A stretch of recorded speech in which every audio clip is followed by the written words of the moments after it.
کو پیالے میں، پیالے کو کوزے میں، اور کوزے کو گلاس میں، اور گلاس کو بوند میں لے کر سامنے پیش کر دینا، وہی بوند بھی ہو، سمجھنے والا سمجھ جائے تو یہی دریا بھی ہو، یہی سمندر بھی ہو، سمندر بھی یہی ہو۔ یہ مقام نعت لکھنے والوں کا ہے، بڑا اونچا کام کرتے ہیں یہ لوگ، لیکن اب یہ وقت نہیں رہ گیا، یہ ٹائم نہیں رہ گیا۔ وہ ایک وقت تھا جو 125 سال پہلے مجددین و ملت کو ملا تھا، اور جنہوں نے عشق میں ڈوب کر جو اندازہ پیش کیا ہے، آپ ذرا غور کریں اور اندازہ لگائیں۔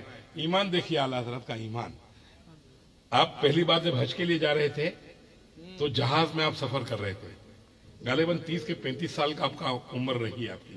اس وقت میں آپ پہلا حج کرنے جا رہے تھے، تو دوران حج میں اس وقت میں 3 مہینے کا ایک سفر ہوتا، پانی کے جہاز میں چلنا ہوتا۔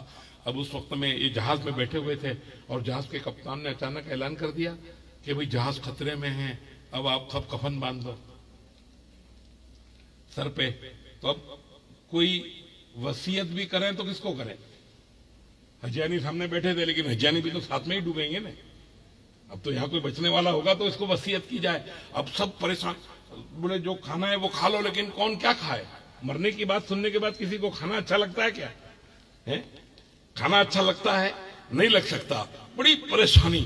تو کچھ کونا مشق لوگ بیٹھے ہوئے تھے، الیاس جیسے سمجھدار لوگ بھی وہاں سفر کر رہے تھے۔ تو اس سفر میں ان لوگوں نے یہ طے کیا کہ بھئی اپن اتنے پریشان تو ہیں، لیکن یہاں تو اعلیٰ حضرت بیٹھے ہوئے ہیں، امام احمد رضا خان بھی ہم اپنے ساتھ سفر کر رہے ہیں، چلو جا کر کے ان سے اپنا مداوع پیش کرتے ہیں، جا کر کے ان سے اپنی فریاد پیش کرتے ہیں۔ جا کر کے لوگوں نے کہا حضور جہاز خطرے میں ہے اور آپ بیٹھے ہیں، اور ہم آپ سے بڑی امید لے آئے ہیں کہ آپ کچھ دعا کریں، آپ کچھ تسبیح پڑھیں کہ ہمارے لیے نجات کا کوئی باعث بن جائے۔ اعلیٰ حضرت نے کہا تمہارا دماغ خراب ہو گیا ہے، تم پریشان اس قدر ہو؟ میں نے سفر کی دعا پڑھ کے سفر شروع کیا ہے، میں نے سفر کی دعا پڑھ لی ہے، اب یہ جہاز کا کچھ بھی نہیں ہو سکتا، جا کے بیٹھ جاؤ اپنی جگہ پر۔ جا کے وہ بیٹھے، اور تھوڑی دیر میں جہاز پھر مصیبت سے نکلا، جہاز پریشانیوں سے باہر آیا، خطرے سے باہر آیا۔ پھر کپتان نے اعلان کیا بھئی خطرے سے جہاز باہر آ چکا ہے، اور سب لوگ کھانا کھا رہے تھے، اس وقت میں سب خوشیاں منا رہے تھے۔ اس وقت میں ہمارے یہاں بچہ پیدا ہوتا ہے تو ہم اس کی برتھ ڈے مناتے ہیں، ٹوٹے توڑتے ہیں، لیکن ہمیں یہ معلوم بھی ہے کہ اس میں ہمارا کیا ہے۔ جس کی برتھ ڈے ہم مناتے ہیں، جس بچے کی برتھ ڈے میں ہم دارو گولا توڑتے ہیں، یا برتھ ڈے ٹو یو کیا ایسا کچھ بولتے ہیں نا، ایسا بول کر کے ہیپی، ایسا سب جو بولتے ہیں ہم انگریزوں کے طریقے سے، تو میں آپ سے یوں پوچھ رہا ہوں کہ اس میں ہمارا کیا ہے؟ یہ بچے میں تمہارا کیا ہے؟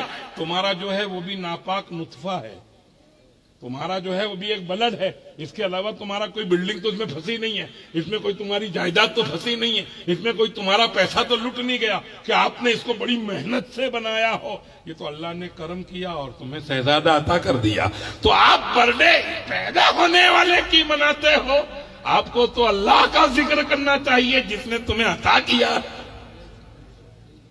ہمیں تو دعائیں کرنی چاہیے کہ اللہ نے ہمیں یہ نعمت عطا کی۔ آج یہ رفیق، جس رفیق کو اللہ نے ہمیں دیا تو دینے والے نے دیا۔ یہ شہزادہ کس کا ہے میرے دوستو؟ یہ جان محمد کا پوتا ہے، لیکن آپ ذرا غور کریں کہ جس کی پرورش کرنے میں جس نے قربانی پیش کی ہے، جو باپ بن کر کے اپنی قربانیاں پیش کر رہا ہے، وہ الیاس ہے۔ آپ ذرا غور کریں تو جو محنت لگتی ہے اس کا دن اگر آپ مناتے ہو تو ٹھیک ہے، اللہ نے پیدا کیا اس پیدائش کے دن کو آپ مناتے ہو تو اس میں آپ نے کون سا کمال کر دیا جس میں آپ ٹوٹے توڑتے ہو، جس میں آپ مٹھائیاں تقسیم کرتے ہو؟ ارے آپ کو تو خوشی جب منانی چاہیے کہ اللہ نے اسے ایمان والا بنایا ہے، اسے ایمان والا بنایا ہے، یقین والا بنایا ہے۔ آج اگر رفیق کی شادی ہے اور شادی کے دن دارو گولا نہ توڑ کر، شادی کے دن ادھر ادھر کی باتیں نہ کر کے، شادی کے دن ادھر ادھر کے میرے دوستوں باتیں بنا نہ کر کے، دوسرے کوئی کھیل کھلیا کے پروگرام نہ کر کے نبی کا میلاد جب منایا جاتا ہے تو آپ ذرا غور کریں، میرے آقا نے فرمایا جس کام میں میرا میلاد پڑھا جاتا ہے اس کا اختتام بھی بڑا اچھا ہوتا ہے اور اس کا انجام بھی بہت اچھا ہوتا ہے۔